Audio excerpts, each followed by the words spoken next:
నమస్కారం, welcome to S4 media. ముందుగా headlines. నేటితో ముగిసిన నామినేషన్ ప్రక్రియ, భారీగా నమోదు. పులివెందుల ప్రజల రుణం తీర్చుకోలేనిది. నామినేషన్ అనంతరం ఉద్వేగపూరిత ప్రసంగం. హంతకులకు టికెట్ ఇవ్వడం సరికాదు. జగన్కు చిన్నమ్మ సౌభాగ్యమ్మ లేఖ. చంద్రబాబుతో భేటీ అయిన కేంద్ర మంత్రి పీయూష్ గోయల్. ఇక డీటెయిల్స్ లోకి వస్తే, పులివెందుల అసెంబ్లీ నియోజకవర్గం వైఎస్ఆర్ పార్టీ అభ్యర్థిగా ముఖ్యమంత్రి వైఎస్ జగన్ నామినేషన్ దాఖలు చేశారు. 22 రోజుల పాటు నిర్వహించిన సిద్ధం బస్సు యాత్ర ముగిసిన అనంతరం గురువారం పులివెందుల వెళ్లి నామినేషన్ పత్రాలు దాఖలు చేశారు.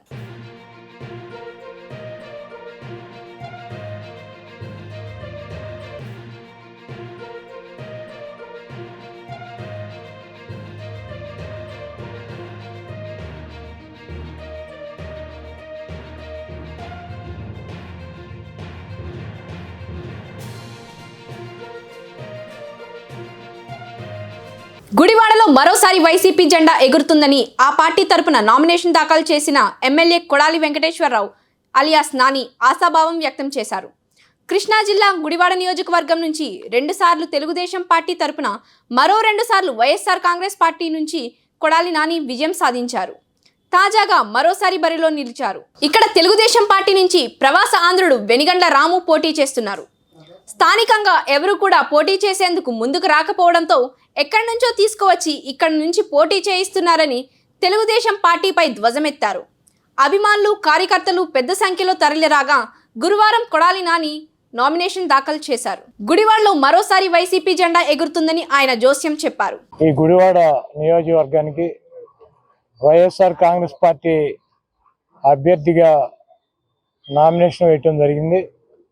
నా నామినేషన్కి పెద్ద సంఖ్యలో వైఎస్ఆర్ కాంగ్రెస్ పార్టీ కుటుంబ సభ్యులు, ప్రజానీకం పాల్గొని విజయవంతం చేశారు. ముఖ్యంగా వాళ్ళందరికీ కూడా నా హృదయపూర్వక ధన్యవాదాలు తెలుపుతూ, ఈ రాష్ట్రంలో వైఎస్ఆర్ కాంగ్రెస్ పార్టీ ప్రభుత్వం 5 సంవత్సరాలు పూర్తి చేసుకుని ఎన్నికలకి సిద్ధంగా జగన్మోహన్ రెడ్డి గారి ఆధ్వర్యంలో మేమందరం కూడా సిద్ధం అని చెప్పి గత 4 నెలల నుంచి ఈ రాష్ట్ర వ్యాప్తంగా అనేక సభలు నిర్వహించి ఈ రాష్ట్రంలో వైఎస్ఆర్ కాంగ్రెస్ పార్టీ చేసినటువంటి కార్యక్రమాలని, ఈ రాష్ట్రంలో వైఎస్ఆర్ కాంగ్రెస్ పార్టీని గెలిపించాల్సినటువంటి అవసరాన్ని మా ముఖ్యమంత్రి, మా పార్టీ అధ్యక్షులు వైఎస్ జగన్మోహన్ రెడ్డి గారు అనేక సభల ద్వారా వివరించారు.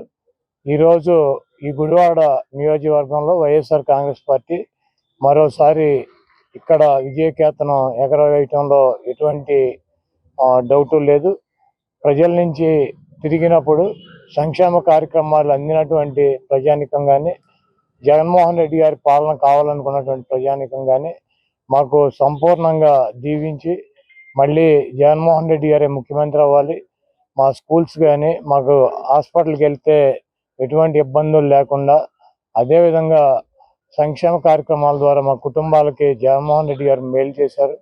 అటువంటి మేలు చేసినటువంటి వ్యక్తికి మరొకసారి మేము అవకాశం ఇస్తాం, ఓటేస్తాం అని చెప్పి బహిరంగంగానే చెప్పేటువంటి పరిస్థితి ఉంది.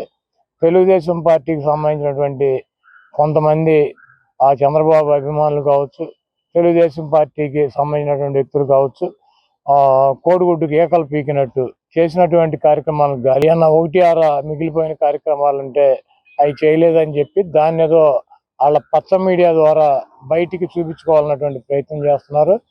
ఈరోజు ఈ గుడివాడ పట్టణంలో కానీ, గుడివాడ నియోజకవర్గంలో కానీ ఎటువంటి ఘర్షణలు లేకుండా ఎన్నికలు నడపాలన్నటువంటి ఉద్దేశం మేము కట్టుబడి ఉన్నాము. ఆ ఉద్దేశంతోనే అక్కడక్కడ కొంత తెలుగుదేశం పార్టీ రెచ్చగొట్టేటువంటి కార్యక్రమం చేసినా కూడా మేము ఎక్కడ కూడా రెచ్చిపోయేటువంటి కార్యక్రమం చేయట్లేదు. ప్రజాస్వామ్యంలో ఫైనల్గా ప్రజలు ఇచ్చేటువంటి తీర్పే దైవ నిర్ణయం. ఎన్ని హత్య చేసినా, ఎన్ని అబద్ధాలు చెప్పినా, ఎన్ని మోసాలు చేసినా గతంలో చంద్రబాబు నాయుడు 2014 ఎన్నికల మేనిఫెస్టోకి ఈరోజు 24 ఎన్నికల మేనిఫెస్టోకి ఏమీ తేడా లేదు. అప్పుడు 3 సిలిండర్లు అన్నాడు, ఇప్పుడు 3 సిలిండర్లు అన్నాడు. అప్పుడు 3 సిలిండర్లు ఇవ్వాలి, ఇప్పుడు 3 సిలిండర్లు ఇవ్వాలి. అప్పుడు నిరుద్యోగ భృతి అన్నాడు, ఇప్పుడు నిరుద్యోగ భృతి అని చెబుతున్నాడు. అప్పుడు నిరుద్యోగ భృతి ఇవ్వడు, ఇప్పుడు నిరుద్యోగ భృతి ఇవ్వడు. ఆ రోజు బాబు వస్తే జాబ్ వస్తుంది అన్నాడు, బాబు వచ్చాడు, ఎవరికి జాబ్ రాలా. ఈ రోజు కూడా బాబు వస్తే లోకేష్ బాబుకి మళ్ళీ జాబ్ వస్తుంది.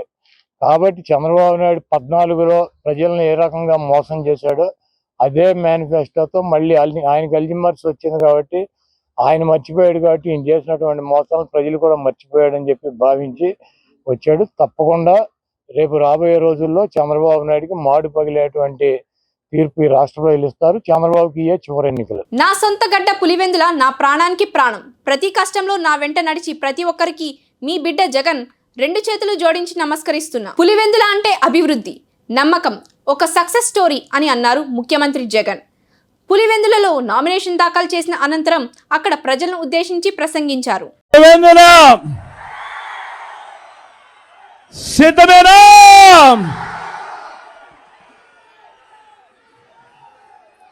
నా పులివెందులకు, నా సొంత గడ్డకు, నా ప్రాణానికి ప్రాణం, నన్ను నిరంతరం ప్రేమించి ప్రతి కష్టంలోనూ నా వెంట నిలిచే నా ప్రతి పులివెందుల, నా ప్రతి అన్నకు, నా ప్రతి తమ్ముడికి,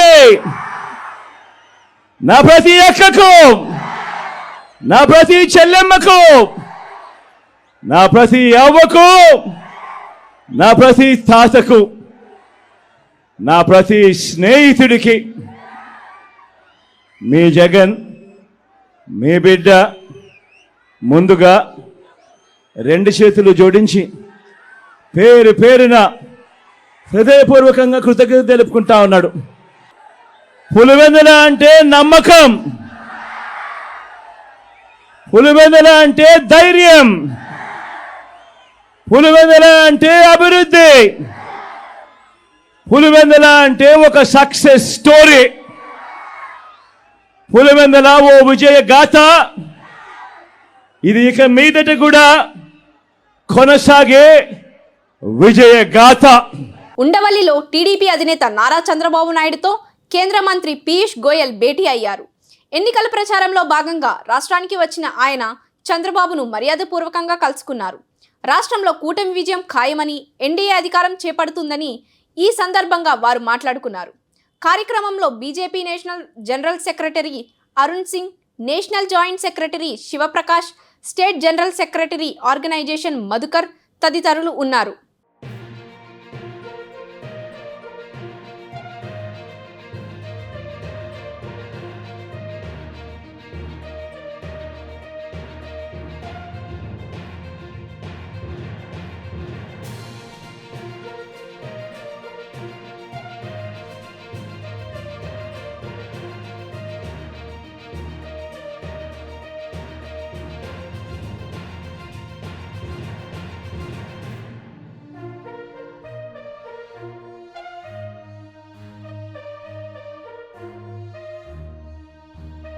కృష్ణా జిల్లా ట్రెజరీ కార్యాలయంలో ఏసీపీ అధికారులు దాడి చేసి ఒకరిని రెడ్ హ్యాండెడ్గా పట్టుకున్నారు.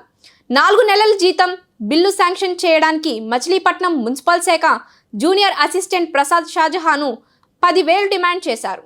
షాజహా ఫిర్యాదుతో ప్రసాద్ను రెడ్ హ్యాండెడ్గా పట్టుకున్నారు. పశ్చిమ గోదావరి జిల్లా తాడేపల్లిగూడెంలో ఉప ముఖ్యమంత్రి కొట్టు సత్యనారాయణ నామినేషన్ దాఖలు చేశారు.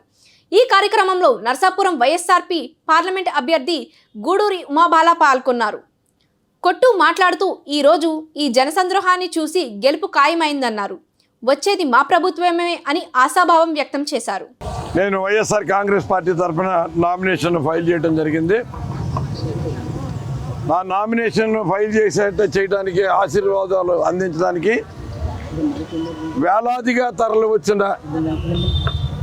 వైఎస్ఆర్ పార్టీ కాంగ్రెస్ కార్యకర్తలు, నాయకులు, అభిమానులు, మన నియోజకవర్గ ప్రజలందరికీ శిరస్సు వంచి నా హృదయపూర్వక నమస్కారాలు తెలియజేస్తున్నాను.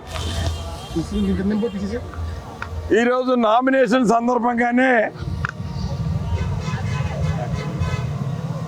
అందరూ డిసైడ్ చేసేశారు. మన ప్రత్యర్థులు కూడా తలవాలు చేశారు. వాళ్ళు ఓటమిని అంగీకరించినట్టుగా అప్పుడే కాడిమాడేసిన పరిస్థితుల్లో రకరకాల మాటలు వినపడతా ఉన్నాయి. అవసరమైతే పార్టీలు దూకేస్తాం, మార్చేస్తాం, ఏదో ఒక అవకాశం ఉండన్న మాటలు మాట్లాడుతున్నారు. రాష్ట్రంలో వైఎస్ఆర్ కాంగ్రెస్ పార్టీ అధికారంలోకి రావడం ఖాయం. మేము అధికార పార్టీకి ఏదో రకంగా దగ్గర అయ్యే ప్రయత్నం చేస్తాం. కాబట్టి వచ్చిన వాళ్ళు ఎవరో జారిపోవద్దు అని నిన్నటి వరకు ఏదో పార్టీలోకి తీసుకొద్దామని ప్రయత్నం చేసి తీసుకున్న వాళ్ళు ఇవాళ జారిపోకుండా ఎలాగ ఆపాలా అని చూస్తూ ఉన్నారు. దాంతో ఈ ఎన్నిక ఫలితం అన్నది ఏంటో ఇవాళ నామినేషన్ సందర్భంగానే అందరికీ తెలిసిపోయింది. ఏదేమైనా ఈ రాష్ట్రంలో ప్రతి ఒక్కరూ జగన్మోహన్ రెడ్డి గారి నాయకత్వాన్ని కోరుకుంటున్నారు. జగన్మోహన్ రెడ్డి గారి సంక్షేమ పథకాలు కొనసాగాలని కోరుకుంటున్నారు. ఆ సంక్షేమ ఫలాలతోటి మా కుటుంబాలు అన్ని రకాలుగా వృద్ధి చేసుకోవాలని మరి ప్రతి ఒక్కరూ కోరుకుంటున్నారు. జగన్మోహన్ రెడ్డి గారి పరిపాలన మిగతా వాళ్ళు ఎవరు కూడా ఇవ్వలేరు. మిగతా వాళ్ళు చెప్పే అన్ని అబద్ధాలు చంద్రబాబు నాయుడు 2014లో చెప్పిన అబద్ధాలు మళ్ళీ 2024లో చెప్పాలని చూస్తున్నాడు. ఈ అబద్ధాలు నమ్మడానికి మేము సిద్ధంగా లేవు. ఒక మంచి పరిపాలన వదులుకోవడానికి మేము సిద్ధంగా లేవు. మేము జగన్మోహన్ రెడ్డి గారికి సంపూర్ణ మద్దతు తెలియజేస్తాం. ఇక్కడ తాడేపల్లిగూడెంలో కొట్టి సత్యనారాయణ గారికి ఇవాళ ఇక్కడ ఆయన్ని నిలబెట్టుకుంటాం, ఆయన్ని గెలిపించుకుంటాం. మాకు ప్రశాంతమైన వాతావరణం కావాలని కోరుకుంటున్నాం. ఈ సెటిల్మెంట్ గ్యాంగులు, ఈ రౌడీయిజం గ్యాంగులు ఎవరు ఎప్పుడు ఎక్కడ దౌర్జన్యం చేస్తారో అన్న భయంతో ఉండవలసిన అవసరం మాకు అక్కర్లేదని కోరుకుంటున్నాం. ఇవాళ ప్రశాంతమైన వాతావరణం ఉండాలంటే, లా అండ్ ఆర్డర్ కంట్రోల్లో ఉండాలంటే కొట్టి సత్యనారాయణ గారు ఖచ్చితంగా ఉండి తీరాలి.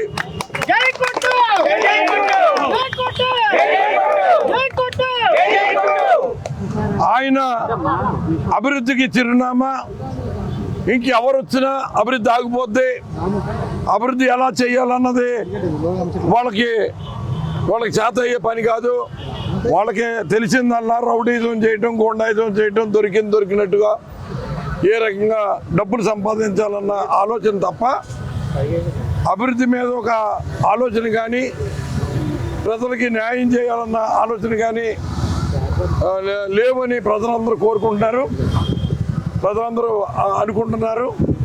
అటువంటి పరిస్థితుల్లో ఇవాళ ఇంత పెద్ద ఎత్తున నామినేషన్కి వేలాదిగా తరలి వచ్చిన కార్యకర్తలందరికీ నా హృదయపూర్వకమైన ధన్యవాదాలు తెలియజేసుకుంటూ, ఈ ఎన్నిక పేదలకి పెత్తందారులకి మధ్య జరుగుతున్న ఎన్నిక. జగన్మోహన్ రెడ్డి గారు ఒంటరిగా కురుక్షేత్రంలో కౌరవులంతా ఒక పక్షాన ఉంటే మరి పాండవులంతా ఒక పక్షాన ఉన్నారు. ధర్మం పక్షాన పాండవులు ఉన్నారు, అధర్మం పక్షాన కౌరవ సేన ఉంది. ఇవాళ అదే రీతిలో మొత్తం ప్రత్యర్థులందరూ కూడా కౌరవ సేన లాగా ఒక పక్కంతా చేరిపోయారు. వాళ్ళు శకుని పాత్రదారులు కొంతమంది ఉన్నారు, శకుని పాత్ర పోషిస్తున్నారు. శల్య సారథ్యం చేసేవాళ్ళు కూడా అటు పక్షాన్ని ఉన్నారు. శల్య సారథ్యం చేసేవాళ్ళు ఎందుకురా ఇవన్నీ ఏదో గందరగోళం అయిపోయేలా ఉందో, ఇవాళతో తేలిపోయినట్టుగా ఉందని ఓ పక్కన చెప్తున్నారు. ఇంకో పక్కనేమో అప్పటి వరకు ప్రత్యర్థులుగా వండుకుని సీట్ల కోసం కొట్లాడుకుని ఒకళ్ళు విమర్శించుకుని వాళ్ళ కడుపులో కత్తులు పెట్టుకుని కాకలించుకుంటున్నారు. ఈ కావుకేంతలో ఎవరి గెలుపు కోసం కాదు, వాళ్ళలో ఉన్న అంతఃకలహాలు ఈ ఎన్నికలు అయ్యే లోపల అన్ని బహిర్గతం అయిపోతాయి. శకుని పాత్ర పోషించిన ఆ శకుని కూర్చొని లేకపోయినా ఏదో చేసేద్దామని ప్రయత్నం చేసి ఇది రౌడీజానికి ఈరోజు తాడేపల్లిని ఒక అడ్డా చేద్దామని ప్రయత్నంలో ఉన్నారు.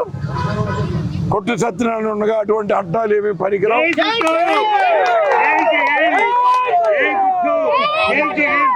అటువంటి వాళ్ళ ఆటలు ఎక్కడా సాగరించే పరిస్థితి ఉండదు. ఈ ఎన్నిక ధర్మానికి అధర్మానికి మధ్య జరుగుతున్న ఎన్నిక. ఇక్కడ ధర్మం విజయం సాధిస్తుంది. తాడేపల్లిగూడెం పట్టణ ప్రజలకు ప్రశాంతమైన జీవనానికి, ప్రశాంతమైన వాతావరణానికి అన్ని రకాలుగా కూడా మద్దతుగా నిలిచి ప్రజల పక్షాన ఉంటాను. నేను ఈ సందర్భంగా అందరికీ నేను మనవి చేస్తూ, నేను మరీ ప్రత్యేకంగా అందరినీ కోరుకునేది ఏంటంటే, ఈ ఎన్నికల్లో ప్రతి ఒక్కరూ జగన్మోహన్ రెడ్డి గారు బలపరిచిన వైఎస్ఆర్ కాంగ్రెస్ పార్టీ ఎన్నికల గుర్తు ఫ్యాన్ గుర్తుకు ఓటేసి నన్ను అసెంబ్లీకి మరోసారి పంపమని, అలాగే నరసాపురం పార్లమెంటు సభ్యురాలుగా పోటీ చేస్తున్న సోదరి మరి గూడూరి ఉమాబాల ఆవిడ ఎన్నికల గుర్తు కూడా ఫ్యాన్ గుర్తు, ఇద్దరికి కూడా ఫ్యాన్ గుర్తు కొట్టేసి పెద్ద మెజార్టీతోటి గెలుపొందించాలని పేరున కోరుతారు. వివేకాను ఎవరు చంపారో, ఎవరు చంపించారో జిల్లాలో అందరికీ తెలుసు అని ముఖ్యమంత్రి జగన్ అన్నారు. వివేకాను చంపిన హంతకుడికి ఎవరు మద్దతు ఇస్తున్నారో మీరంతా చూస్తున్నారు అని, వివేకాను ఓడించిన వారితోనే చెట్టాపట్టాలేసుకుని తిరుగుతున్నారంటే అర్థమేంటి అని ప్రశ్నించారు. చిన్నాన్నకు రెండో పెళ్లి అయింది వాస్తవం, సంతానం ఉన్నది వాస్తవం కాదా అని జగన్ ప్రశ్నించారు. ఆయనకు, ఆ దేవుడికి, ఈ జిల్లా ప్రజలందరికీ కూడా తెలుసు ఏం జరిగింది అన్నది. కానీ బురద జల్లేందుకు ఇద్దరు చెల్లెమ్మలను ఎవరు పంపించారో, వారు వెనకాల ఎవరు ఉన్నారో మాత్రం మీ అందరికీ కూడా రోజు కనిపిస్తూనే ఉంది. ఇంకా ఆశ్చర్యం ఏమిటో తెలుసా, వివేకం చిన్నారను అతి దారుణంగా చంపి, అవును నేనే చంపాను అని అతి హేయంగా బహిరంగంగా చెప్పుకుంటూ తిరుగుతున్న హంతకుడికి మద్దతు ఇస్తున్నది ఎవరు? మీరే రోజు చూస్తున్నారు కదా అని అడుగుతా ఉన్నాను.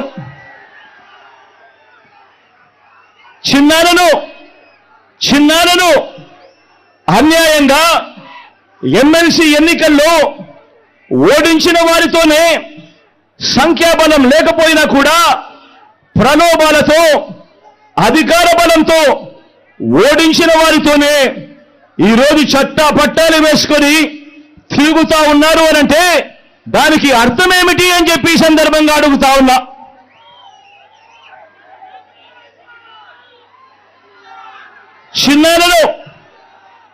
చిన్నానకు రెండో భార్య ఉన్న మాట వాస్తవం అవునా కాదా? ఆ రెండో భార్యతో తనకు సంతానం ఉన్న మాట వాస్తవం అవునా కాదా? అవినాష్ అక్కడికి ఎవరు ఫోన్ చేస్తే వెళ్ళాడు వంటి అనేక ప్రశ్నలు అవినాష్ తన అనేక ఇంటర్వ్యూస్లో, తన ప్రెస్ కాన్ఫరెన్స్లో తాను లేవనెత్తిన ప్రశ్నలు సహేతుకమే కదా అని చెప్పి ఎవరైనా అవినాష్ వైపు ఎవరైనా మాట్లాడితే చాలు వెంటనే వారి మీద కూడా అడ్డగోలు ఆరోపణలు చేస్తూ కుట్ర రాజకీయాలు చేస్తూ ఉండడం ధర్మమేనా అని చెప్పి ఈ సందర్భంగా ప్రతి ఒక్కరిని కూడా అడుగుతా ఉన్నా. ఆలోచన చేయమని చెప్పి ప్రతి ఒక్కరిని కూడా అడుగుతా ఉన్నా. ఇలా చిన్నానని ఓడించిన వారిని గెలిపించాలని తిరగడం కంటే దిగజారుడు రాజకీయాలు ఎక్కడైనా ఉంటాయా అని చెప్పి ఈ సందర్భంగా అడుగుతా ఉన్నా. మరో వంక కాంగ్రెస్ పార్టీకి ఓట్లు ఎన్నొచ్చాయి. మరో వంక నోటాకు వచ్చినన్ని ఓట్లు కూడా రాని కాంగ్రెస్ పార్టీతో,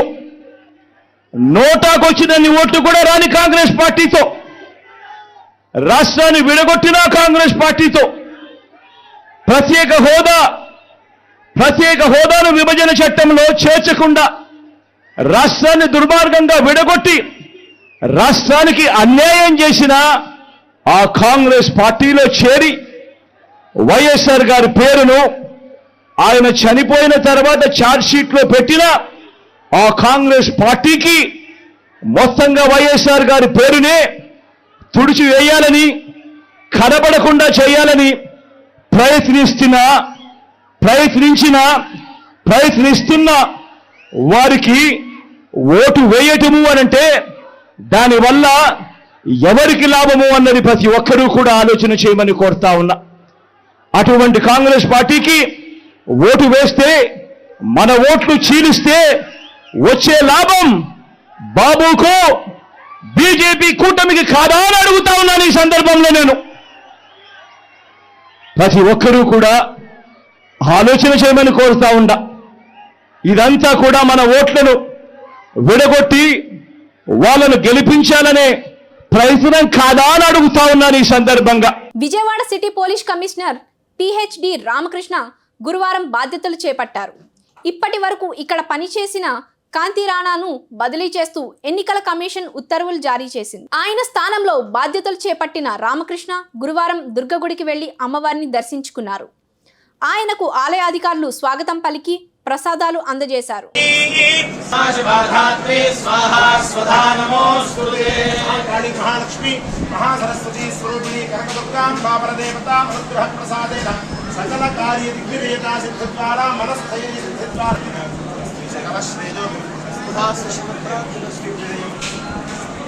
సమస్త సర్వకార్య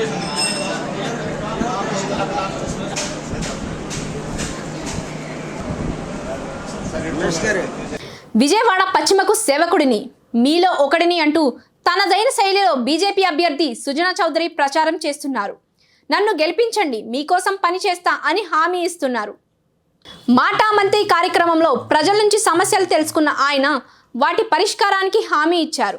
భూమి యజమానుల హక్కులను హరించే టైటిల్ యాక్టును అధికారంలోకి రాగానే రద్దు చేస్తామన్నారు.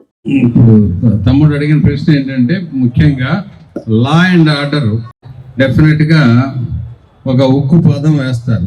గంజాయి బ్యాచ్లు కానీ, బ్లేడ్ బ్యాచ్లు కానీ, వీటన్నిటికీ మాత్రం చరమగీతం పాడేదే, అందులో డౌట్ లేదు. రెండోది, అక్కడ ఈ లిక్కర్ పాలసీస్ అందరికీ తెలిసే విషయమే. ఈ లిక్కర్ పాలసీ అనేది ప్రజల ఆరోగ్యాన్ని నాశనం చేసే విధంగా వాళ్ళు తీసుకొచ్చి అందరినీ పాడు చేస్తూ ఉన్నారు. దాన్ని కూడా స్ట్రీమ్ లైన్ చేసి లోగడ ఏదైతే ఉందో అది వస్తారు. అంతకు మించి ఇక అక్కడ డీ అడిక్షన్ సెంటర్స్ కొంచెం ట్రైనింగ్ చేసి అక్కడ ఉన్న వాళ్ళని, వీటికి బానిసైన వాళ్ళని ఏ విధంగా బయటికి తీసుకురావాలనేది అది ఇంకో ప్రోగ్రాము. అవన్నీ కూడా మనం ఇదివరకు లోగడ చేసి తెలుగుదేశం ప్రభుత్వంలో.